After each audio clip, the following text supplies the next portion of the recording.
প্রিভিয়ার্স কি আছে সাকিবের ভাগ্যে। আর সাকিবের নির্বাচনের সময় যারা তার সাপোর্ট দিয়েছে, যারা তার প্রচারণা করেছে, তাদের ভাগ্যে কি আছে।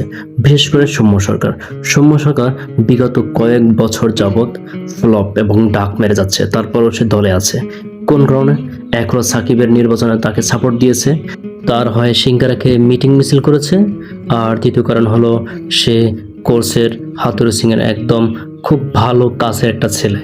হাতুড়ি সিং তাকে লাইক করে, সে যদি ডাব্বাও খেলে তাও সে নেবে। এখন কি হবে এই সৌম্য সরকারের, এই বর্তমান সরকার আমলে?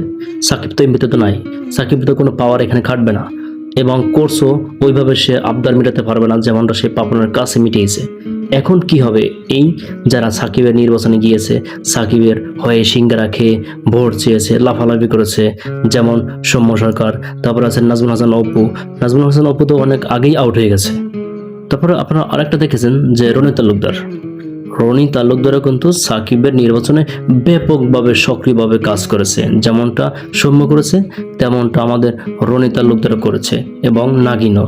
কিন্তু নাগিন ফিরতে না পারলেও রনি তালুকদার ফিরেছে। তারপর রুবেল যেটা স্ট্যাটাস দিয়েছিল, সেই রুবেলে কিন্তু সাকিবের নির্বাচনে গিয়েছে। এমনকি আমাদের তাসকিন সাপ সেও গিয়েছে। তবে তাসকিন ওইভাবে রাজনীতির মধ্যে নাই, যাই হোক। কিন্তু এখন কি হবে এদের? এরা যে সাকিবের সাপোর্ট হয়ে কাজ করেছে, সাকিবের গুরু মেনে কাজ করেছে এবং ভোট চেয়েছে, এখন এই টিমে যারা ছিল তারা কি জাতীয় দলে চান্স পাবে, না তারা রোশনালয়ের শিকার হয়ে এই জাতীয় দল থেকে বাদ পড়বে? প্রিভিয়ার্স এখন সেটাই দেখার অপেক্ষা। আরেকটা দ্বিতীয় কথা হলো যে সাকিব আল হাসান এমপি তো চলে যাওয়াতে সে এখন দেশে আসবে না। তার কিন্তু কেরিয়ার এখন শেষ হয় না, সে চাইলে কিন্তু এখনো খেলতে পারে। কিন্তু এই সাকিব আল হাসান অতিরিক্ত লোভের কারণে তার ক্রিকেট কেরিয়ারটা একদম ধ্বংস করে দিয়েছে। সে এমপির লোভে মাত্র 7 মাসের এমপি হয়ে আজ তার কেরিয়ার শেষ। সে এখন দেশেই আসতে ভয় পাচ্ছে। দেশে আসলে সে অনেক লাঞ্ছনার শিকার হবে। সে কিভাবে এই লাঞ্ছনা নিয়ে ক্রিকেট খেলবে, এটাই এখন দেখার বিষয় এবং অপেক্ষার বিষয়। যাই হোক প্রিভিয়ার্স, আশা করি সামনের দিনগুলো ক্রিকেট ভালো হবে এবং ভালোভাবে খেলবে।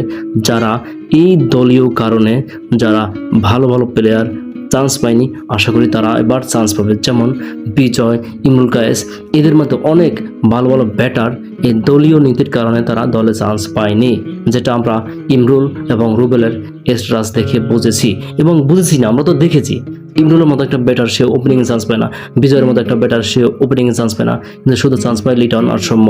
দিনের পর দিন এরা ফ্লপ, তারপরে এটা চান্স পায়, কিন্তু যারা ভালো খেলে তারা চান্স পায় না। আশা করি আমরা এই নীতি আর দেখব না, আমাদের এই নীতি পরিবর্তন হবে। তবে দেখার বিষয় হলো সাকিবের কি হয় এবং সাকিবকে যারা সাপোর্ট করেছে তাদের কি হয়। প্রিভিয়ার্স, ভিডিওটা ভালো লাগলে অবশ্যই লাইক, কমেন্ট, শেয়ার দিয়ে পাশে থাকুন। আর আপনাদের যদি কোনো মন্তব্য থাকে সেটাও কমেন্ট করে মন্তব্যটা করে ফেলুন। আল্লাহ হাফেজ।